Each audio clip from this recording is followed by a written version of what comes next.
It was a cold night in New Detroit. Rain fell from the dark sky, tapping on broken roofs and wet streets. The city lights flickered. The air smelled like smoke and metal. Grant, an old human man with gray hair and tired eyes, walked alone. He wore a long coat and carried a small bag of groceries. He didn't like the city anymore. It had changed. Too many people. Too many secrets. Suddenly he stopped. He heard something. A sound. A small, soft cry. Not human. Not machine. Something else. He looked around. The street was empty. Shops were closed. Cars silent. The cry came again. Grant turned and walked toward the sound. It led him to a narrow alley between two old buildings. Trash was piled up. The smell was worse here. Rats ran across the ground. But the cry kept calling. He stepped into the alley slowly. His heart beat faster. In the corner, under a broken metal roof, he saw something. A figure. It was a woman. No, not a woman. Something alien. She was tall, with blue skin and 4 fingers. On each hand, her eyes glowed softly in the dark. She looked weak. Her body shook.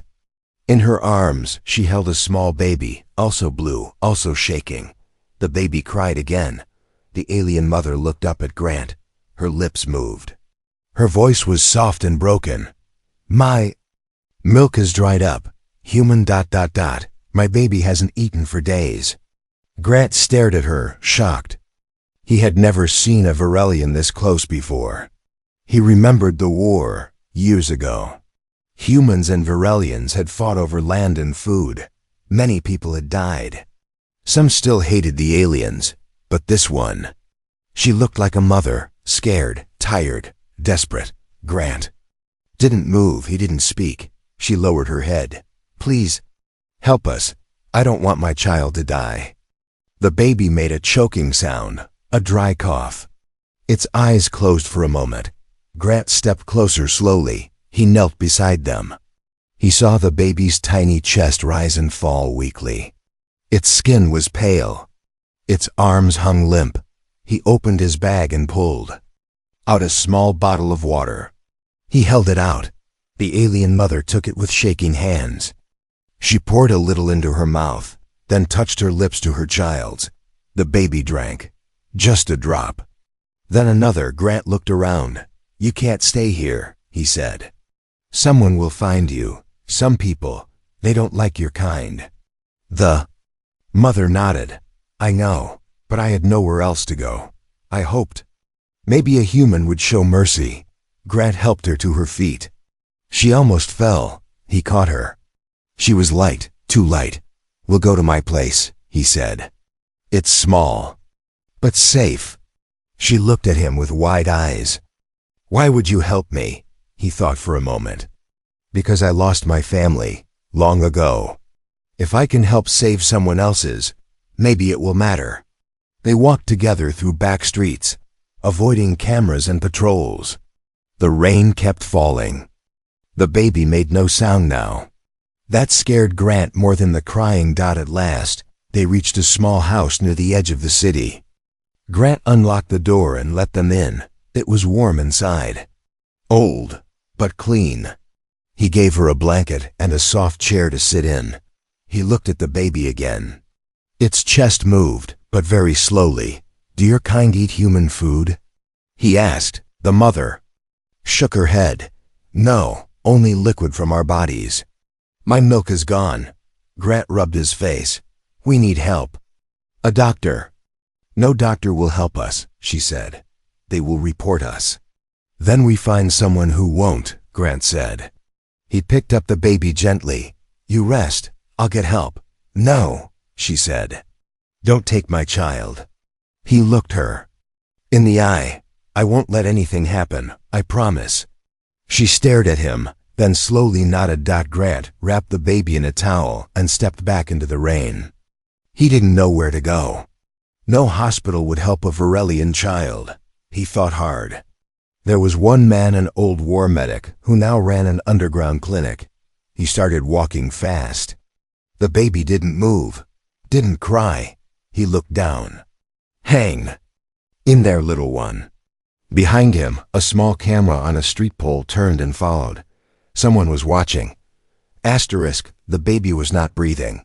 Grant's hands shook as he ran through the cold streets, holding the small alien child close to his chest. Rain hit his face like cold needles. His heart pounded louder than the thunder above. He whispered, "Stay with me, little one. Don't you give up now." Behind him, shadows moved. A dark van turned onto the street, silent, smooth, black as the night. Its headlights were off. It followed him slowly. Watching. Grant didn't look back. He didn't have time. He had only one destination now, a place most humans avoided. An old garage in the dead part of the city. No sign, no lights. Just rusted walls and locked doors. But Grant knew a secret.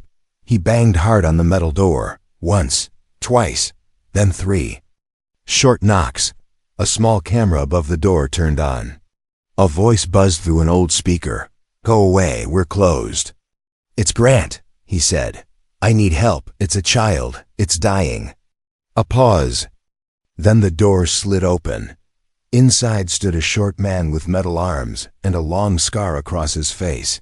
His name was Doc Marlowe. Once a battlefield medic, now a ghost in the city. Marlowe looked at the bundle in Grant's arms. His eyes narrowed. "Is that?" "Yes," Grant said. "A Varelian, just a baby." "Why are you bringing this here?" Marlowe growled. "You want the patrols to shut me down? They kill for less." "I don't care," Grant said. "This baby is dying. Help it, or let it die in my arms. Your choice." Marlowe stared at him for a moment. Then he sighed and opened another door. "Follow me." They stepped into a back room filled with old medical gear, glowing screens, and machines that hummed softly. Marlowe placed the baby on a metal table.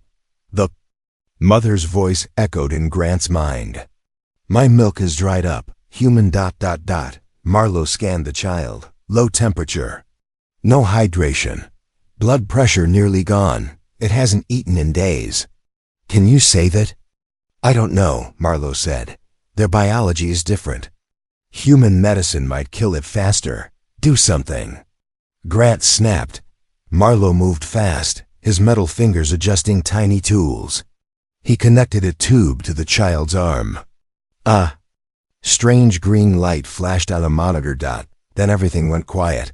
The baby's eyes rolled back. The monitor beeped once. Then flatlined. "No." Grant whispered. He stepped closer. Marlowe didn't move. Suddenly the monitor blinked again. 1. Slow beep. Then another. Then steady. The baby let out a soft, weak cry. It was alive. Grant let out a breath. "You did it." Marlowe didn't smile. "It's stable for now. But it needs nutrition only Varelians produce. Without the mother's milk, it won't last long." Grant clenched his fists. "Then we find another way." Marlowe turned to him. "You've made enemies, Grant. Bringing this thing here? You're on someone's list now." "What do you mean?" "I saw the drone outside. You were followed." Grant froze. "They know?" Marlowe nodded. "They're not regular cops. They're cleaners. Silent team. No rules. They remove bio-threats without a trace." Outside, a black-gloved hand touched the garage door. A small red light blinked on a silent weapon. Inside, the baby slept. Its chest rose and fell. Grant looked at the child, then at Marlowe. "I'm not letting them die," he said. "Not the baby. Not the mother." Marlowe picked up a small chip from the desk and handed it to Grant. "This has old Varelian medical data stolen from the war. Might help you. If you find someone who understands it." "Where do I go?" "There's a group," Marlowe said. "Underground, human and alien. They help refugees. You'll find them in the red sector." Suddenly, a loud boom shook the room. Smoke burst through the front door. "They're here," Marlowe shouted. "Go, through the back." Grant grabbed the baby and the chip. As he ran through the back tunnel, He heard metal footsteps and strange electric sounds behind him, but he didn't look back. Not this time. He had made a choice to protect life, no matter what it looked like. The door slammed shut behind him. Grant stood in complete darkness, breathing hard. He held the alien baby tight against his chest, feeling its tiny heartbeat. The tunnel was cold, damp, and smelled like rust and mold. He had escaped the cleaners for now, but he knew the shadows were still chasing him. The baby let out a soft cry. Grant leaned against the tunnel wall and whispered, "It's okay, I've got you." Above them, the city roared with sirens and drones. But here, deep underground, there was silence. Suddenly, a flickering light turned on ahead. A sensor had been triggered. Someone was down here. Grant tightened his grip on the child and walked toward the light. The tunnel opened into an old subway station, long abandoned. Graffiti covered the walls. Vents hissed with steam. Broken benches and shattered glass lay everywhere. He wasn't alone. From the shadows, 4 figures stepped out, 1 human. 3 aliens. The human was a young woman with short hair and a metal plate on her cheek. She had sharp eyes and carried a strange tablet. She raised her hand. "Stop right there." Grant didn't move. "I'm not your enemy," he said.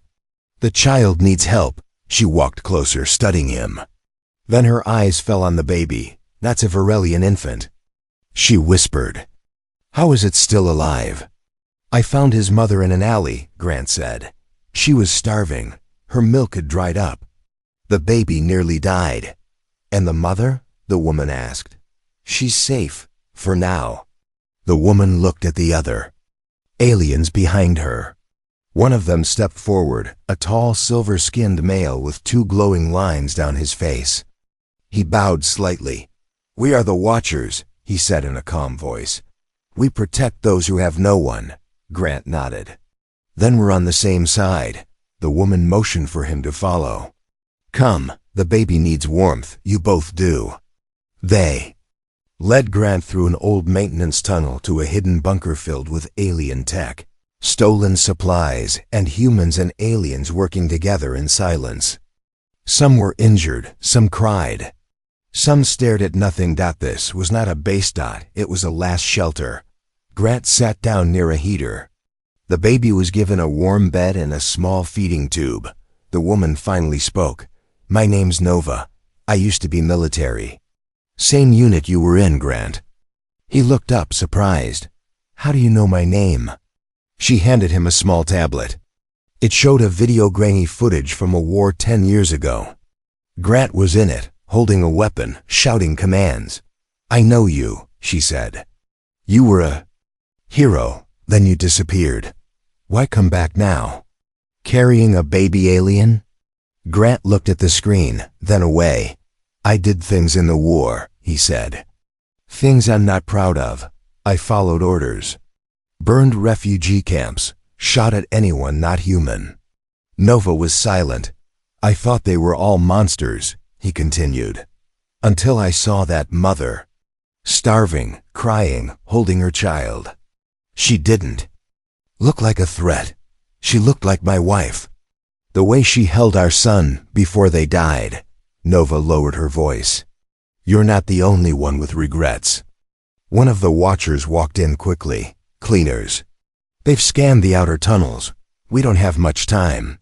Nova turned to Grant. "Why are they after the baby?" He hesitated, then reached into his coat and pulled out the chip Marlowe had given him. "This," he said. "An old Varelian medical archive. Might have something important." Nova took the chip. Her eyes widened. This isn't just medical data. This is a DNA map. It's proof." "Proof of what?" Grant asked. "That the Varelians didn't start the war," she said slowly. "Humans did." A long silence followed. Grant stood frozen. Nova continued. "This chip proves that human scientists tried to control alien reproduction. They poisoned Varelian mothers. That's why their milk is drying up. That's why so many babies die." Grant's voice broke. "And this child," Nova nodded. He may be the first one strong enough to survive. They want him dead before the truth spreads. Suddenly, the lights flickered. Sirens screamed. They found us. Someone shouted. Nova shoved the chip into a small case and handed it to Grant. You have to run. Take the baby. Take the truth. Get to Zone 9. There's a pilot there. She fly you off-world. Grant looked down at the baby, then at the shadows growing on the walls. Then he ran, not for survival, but for redemption. The sound of footsteps echoed like thunder. Grant ran through the old sewer tunnels, carrying the baby tight against his chest. Behind him, the tunnel lights exploded one by one. Pop, pop, pop, growing darker with every second. A mechanical voice spoke behind him, cold and sharp. Target locked. Human ex-soldier. Varelian infant. Authorized for elimination. A laser beam shot past his head and burned into the wall. Sparks flew. The baby cried out, terrified. Grant didn't stop. He turned left into a narrow side tunnel, heart pounding, boots splashing. Through dirty water. The walls around him shook from explosions. The cleaners were here, and they weren't human anymore. The cleaners used to be soldiers, men like Grant, but after the war, they were changed, upgraded. Their eyes glowed red. Their blood was synthetic. They had no fear. No mercy. Grant ducked behind a broken wall. He held the baby close, whispering, I'm not letting them take you, I swore. Above them, a spider drone crawled across the ceiling, its red eye blinking. Grant pulled out a smoke flare from his coat, lit it, and threw it down the tunnel. A thick, black cloud filled the air. The drone spun in confusion. Grant sprinted. He burst through a metal door and into the night air. Finally outside. The city skyline burned in the distance. Sirens screamed. Drones zipped through the sky like angry insects. New Detroit was falling apart, but Grant had no time to watch it die. He ran down an old service road, past crumbling buildings and broken billboards. The baby was silent now, but awake, its glowing eyes staring up at Grant with strange trust. He reached a small junkyard near the city edge. A woman was waiting by an old van. She wore a hood and carried a pulse rifle on her back. You're late, she said. You're early, Grant replied, catching his breath. She smiled. Name's Kara. Nova told me to get you out. Grant looked around. This place doesn't look like an escape route. Kara opened the van door. Inside was a hidden hatch leading underground. It's not, she said. The real rides. Down there. Suddenly, a high-pitched whine cut through the air. Kara's smile vanished. They found us. 2 black transport ships dropped from the sky above, opening hatches. Cleaners in full armor jumped out, landing like statues. Their leader stepped forward, a tall figure in gray steel armor with a human face under a glass mask. His eyes glowed white. Grant Fallows, he said. Surrender the infant. Grant stepped in front of the van. You'll have to shoot me first. Acceptable, the cleaner replied and raised his weapon. Kara fired first. The shot hit the cleaner in the chest, but he didn't fall. Grant threw a flash grenade and ran. He dropped into the underground hatch with the baby, just as lasers burned holes through the van's roof. Kara dropped down behind him. They're not stopping. Below, they found a hidden rail cart, small, fast, and dusty. Kara jumped in. Zone 9 is still far, but this'll get us halfway before they jam it. Grant sat down beside her, holding the baby gently. As the cart began to move, Kara looked at him. Why are you really doing this? You could have left. You could have stayed hidden. Grant didn't answer at first. Then he looked at the baby and said, I spent years taking lives. Maybe now I want to save one. The cart sped up, racing through a dark tunnel. Behind them, the cleaners dropped into the hatch, now hunting them in the dark. Kara checked her weapon. Let's just make sure we live long enough to try. Far above, the sky of Earth burned with unrest. But deep underground, a human and an alien child were still alive and still running, for now. The rail cart finally stopped. Total silence. Only the baby's slow breathing filled the air. Grant opened his eyes. The tunnel had ended, but this wasn't Zone 9, not yet. The cart had stopped in an ancient chamber, part of the city built long before the war. Stone walls, carvings on the ceiling. Dust danced in the dim yellow lights. Kara stepped out first. This place isn't on any map. Grant followed, holding the baby close. Then why did the cart stop here? She pointed at a symbol carved into the wall, 3 circles with a star in the middle. That's not human, she whispered.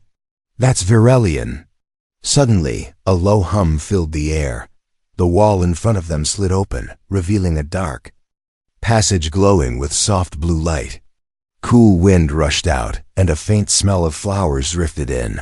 The baby made a small sound, almost like recognition. Kara raised her rifle. Stay behind me. But the baby reached toward the passage with tiny fingers. So Grant walked forward. They entered a strange, underground chamber. It was unlike anything on Earth. Smooth white floors, walls with moving light patterns, and strange Virelian writing floating in the air.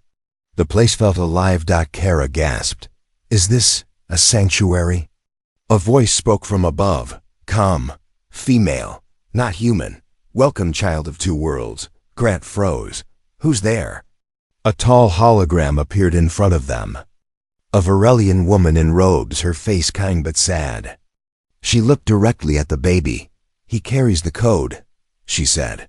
The code that can heal us. Grant stepped back. What code? What do you mean? The hologram walked slowly around them. When the war began, some humans tried to end. They didn't use bombs. They used something worse. They poisoned our future, our newborns. They destroyed the gift of feeding from our bodies. Kara whispered, the milk. The hologram nodded.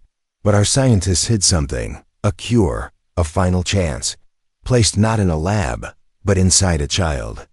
This child. Grant looked down at the baby in his arms. So small, so quiet. He is not just any child, the voice continued. He is the seed, Kara asked. What does that mean? Inside his blood is the genetic map to restore Virelian life, to give mothers back their milk, to let our kind grow again. He is hope. Grant felt his throat tighten. That's why the cleaners want him. They're not just afraid of aliens. They're afraid of the truth getting out.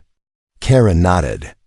If the world finds out humans caused the milk crisis, it would end everything.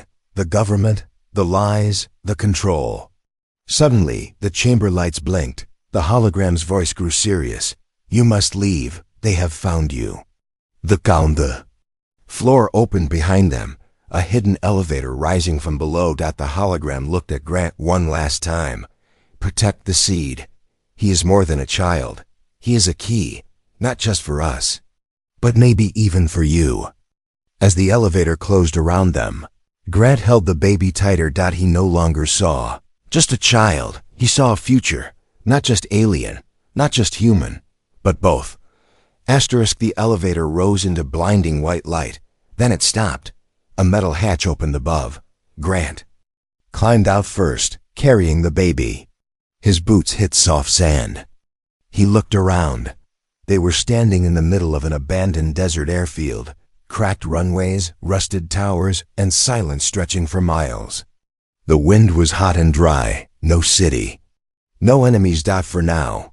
Kara climbed up behind him, rifle in hand. This is Zone 9, we're almost out. Grant nodded, wiping sweat from his brow. Where's the pilot? Kara pulled a small device from her pocket. She tapped a code.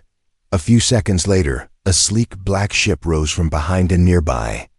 Hill, silent as a shadow. It hovered above the runway, then lowered gently to the ground. The cockpit opened. A woman stepped out, tall, bald, with cybernetic eyes and silver gloves. She wore a dark red flight suit.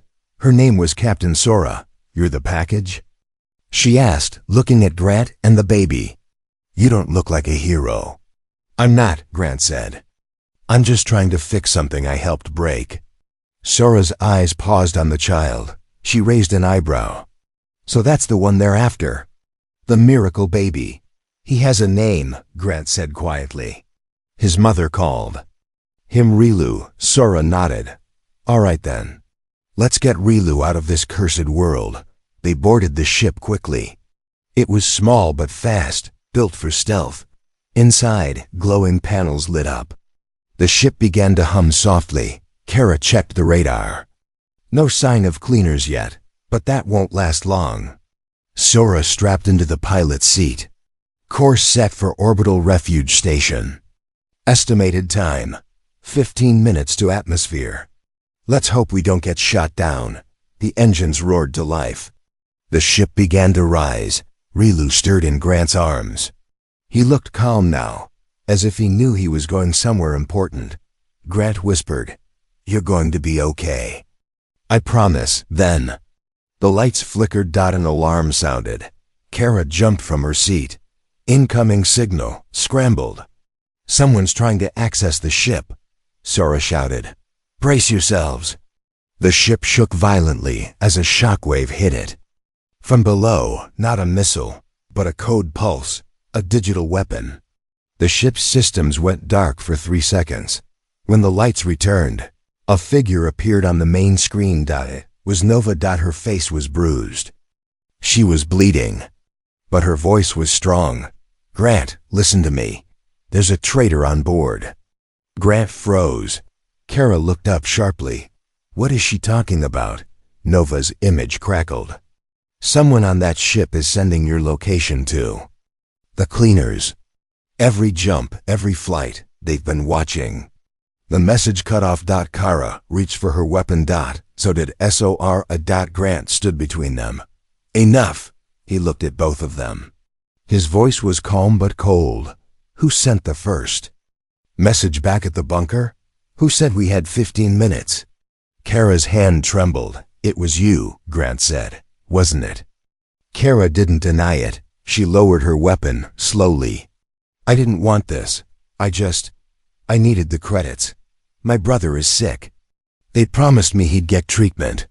And in return, you gave them a baby, Grant said. A life. I didn't think he'd survive this long, she whispered. Sora stepped forward. We don't have time for guilt. They know where we are. We either dump the traitor or we all die. No, Grant said. He walked over and opened a side hatch. Wind screamed into the ship. Then he turned to Kara. You can still choose the right side. Help us, or leave now. Kara looked at the baby, his tiny eyes watching her, unafraid. She stepped back and jumped. The hatch slammed shut behind her. Sora fired the thrusters. Brace again. The ship roared upward, breaking through the clouds. Grant looked down at Rilu. Wrapped in a blanket. The child who carried the cure. The key to peace. He wasn't just saving the baby anymore. He was protecting a new beginning for both their kinds. The stars looked peaceful. Grant had never been this far from Earth. The silence of space filled the ship like a soft blanket. No engines now, no alarms. Just quiet. He sat in the small crew cabin, holding Rilu in his arms. The baby was asleep. Tiny hands curled near his face, chest rising slowly. For a moment, it felt like time had stopped. Grant whispered, We made it, little one. But he knew it wasn't over yet. Captain Sora stood at the doorway. Her voice was low. We're 5 minutes from the refuge station. But there's a problem. Grant looked up. She handed him a screen. A transmission was playing, repeating again and again. It was human military code. Attention. Unmarked vessel detected. Docking request denied. Prepare to be boarded. Grant stood. They're blocking. U.S. They know who you are, Sora said. And they know what the child is. Rilu stirred in his arms. Grant held him tighter. Then we don't let them board. There's one way, Sora said. The emergency pod. It's small, one seat, but it's fast. No tracking signal. I can launch it manually. You want me to take the baby and leave you here? Sora smiled. I was never part of the story, but that child is. Grant looked down at Rilu. His mind flashed back to the alley, to the mother's shaking voice. My milk has dried up, human. He had promised her, and he meant it. He turned to Sora. Send the message. To the station. Tell them the seed is coming. Tell them the cure lives. Sora nodded. And you? Grant gave her a small smile. I still have a few sins to pay for. She opened the emergency pod. A small round capsule with just enough room for one adult and a baby. Grant placed Rilu gently inside. The baby blinked as if sensing something was ending. He leaned in close. You don't know me yet, he whispered. But your people, and mine, we've both lost so much. Maybe you'll grow up in a world that understands better than we did. He touched the baby's hand. That's my last promise. The pod door slid shut. Sora pressed the launch button. With a soft hum, the capsule shot into the stars, heading for the refuge station and safety. Grant turned toward the ship's bridge. The enemy cruiser had arrived. Cleaners were already docking. Sora handed Grant a weapon. Let's make this count. The ship shook. Grant raised the rifle and took position at the door. But as the metal peeled open, no attack came. A single figure stepped aboard. Grant's heart stopped. It was the alien mother, Rilu's mother. Still alive, weak, thin, but standing. Behind her, cleaners. Silent, motionless. Grant lowered his weapon slowly. What is this? The mother stepped forward. I told them the truth, she said. That you saved my child, that you protected the seed. She looked around. I didn't beg to survive. I begged for a future.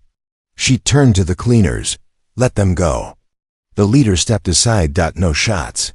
No fight. Just silence. Grant stepped forward. Your son is safe, on his way to the station. You'll see him soon.